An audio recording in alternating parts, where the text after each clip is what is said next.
Hello and welcome to day 52 of Bedtime Welsh, and as you can see, not very bedtime here. We've come out because there's a little bit of sun, so we're outside for a change, which is nice. Goodness, you warm? Lovely.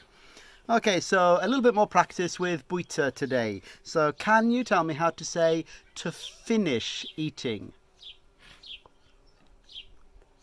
Gorffen bwyta. Gorffen bwyta. How about to start eating? Dechrau bwyta. Dechrau bwyta. How about I've finished eating?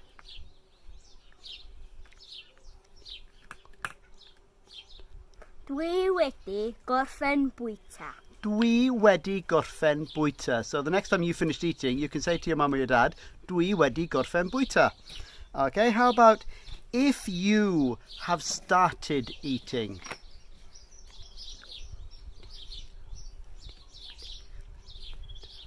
Os wyt ti wedi dechrau bwyta.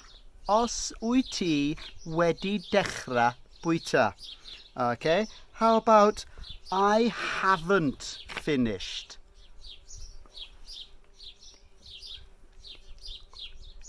Dwi ddim wedi gorffen. Dwi ddim wedi gorffen. How about I haven't finished eating?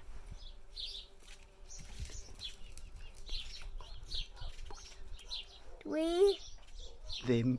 ddim wedi gorffen bwyta. Da iawn. You see, hard even for Baino to remember. Dwi ddim wedi gorffen bwyta. So that's something you can say all sorts of times during the day when you haven't finished eating.